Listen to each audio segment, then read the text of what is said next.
Stampeders showing blitz. Harris pulls it down, has a receiver, but it's picked off.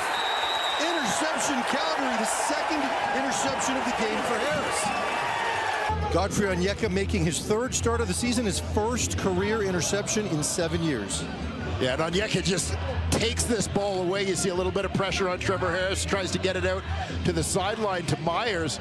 Looks like the Rider receiver gets his hands on it, but Godfrey Onyeka gets a better piece of it, pulls it away. It'll be interesting to see if Otto continues to bring Pickett, because Cody's had the answer for it. Here he comes again. He's trying to feed off it again. A simple answer right on cue is, oh, Green looking up over the top. He got Elijah McGee. Oh, fullback hurdle. You don't see that every day, and somewhere Dwayne Ford smiles. Yeah, you know, that's all they talked about this week. We got to make sure when Pickett comes, we got to get the ball out of our hands, and they're doing it very well, Luke. Last 4 games for Edmonton. Fajardo, 6 touchdown passes, 76% completion rate on simple little throws like this, because he's processing the offense at a very high level. And you revealed them to him this week. Adams pulls the ball, looking into the end zone, has a receiver, catches it, touchdown! That is Dalen Baldwin with the reception right along the sideline, bobbled it, but gained control before he went out of bounds, and the Stampeders are back in front. Over his career, that ability to put the ball up and let his guys win battles for the ball. This time, Dalen Baldwin, 6'2", 230 pounds.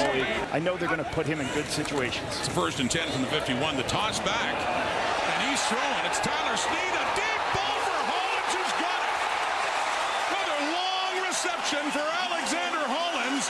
This time, courtesy Tyler Sneed, as the Alouettes offense opens up the bag of tricks. 5-yarder in the first quarter. This is what Jason talked about, as Matthew Cianetti said, hey, it's all of us got to make our plays. What is this? Hey, let's try to do a little misdirection play. Misdirection turns into a double pass, trying to get Vavil's eyes in a bad spot, so he's looking to see, oh, it's a reverse. No, it's a throw. The sell by Sneed, it does it. Too many running backs or guys who are going to throw that double pass. Lions down 7.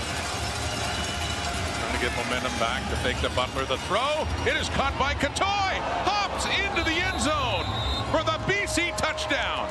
And another one for big Javon Katoy. Great work after the catch as well to elude the tackle. To show you what happens here. The end's going to crash, but the linebacker's going to do what's called gap exchange. He's going to try to slow up the quarterback. But watch Nathan work, how quickly he knows, I got to get the ball out of my hands. Gets it to Katoy with plenty of time for Katoy to make people miss. Nice acrobatics around the sideline by Katoy. But I love the throw, how quickly it happened from Nathan. In the span of under 48 hours. So kudos to you, our Iron Man this week. Week 12. Here's Arbuckle. Deep again and open again. And Herslow. It is relentless as he reaches for the end zone. Another touchdown.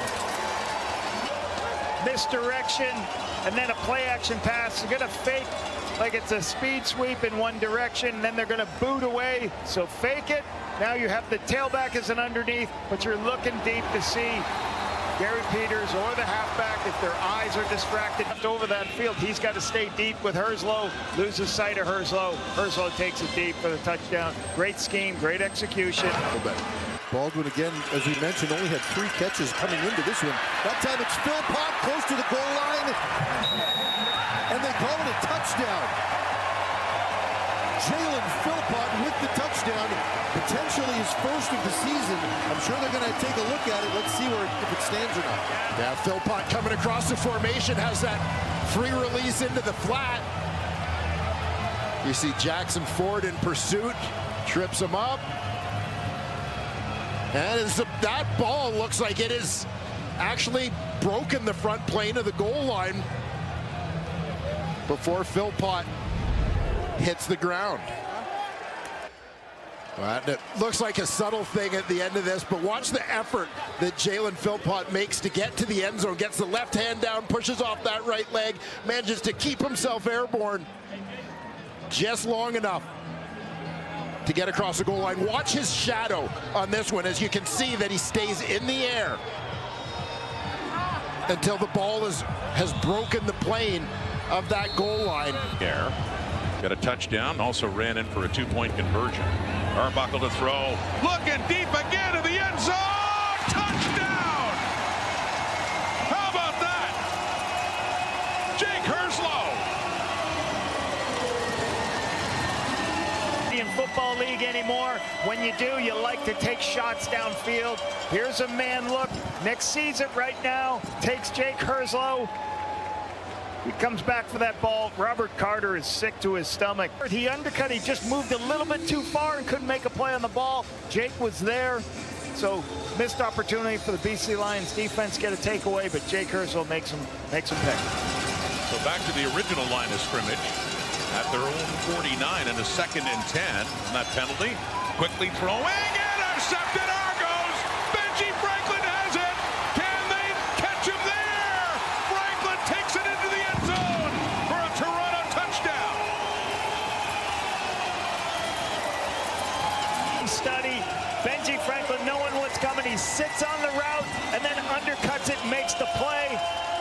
And he's got great hands to the football to make the catch. Catches it in stride, runs it back for the touchdown. There's the pick 6. BC Lions 25 giveaways this season. That's their 25th, 8th in the Canadian Football League. That's how Toronto gets back into this football game. Cordell Jackson's coming down. Good job by the Elks defense. Ottawa will have to send this one away once again. Wobbling spiral to the 30-yard line. Javon Leak. Little jump cut. Breaks across the 45. Got some room to run. Outruns the punter across the 55. Javon Leak. No flags down. Into the end zone. And extends the lead for the Elks as the special teams barrage in 2025 continues on an 80-yard punt return touchdown. Of the last time these two teams played, he had a huge punt return for a touchdown. Once again, catches it in the air, makes one move up and inside. Pickett can't make the tackle, bounces back outside. Very difficult for the punter to make the play. Once he gets to the wide side of the field, nobody left. Leak, once again, hurts this red-black special teams unit. Like I said, had a punt return touchdown the last time they played week 5. After a tough week last week, this one from 28 yards out. Wow, his kick is up, and it's wide. Oh. Let's see what the signal is. I thought the signal was wide.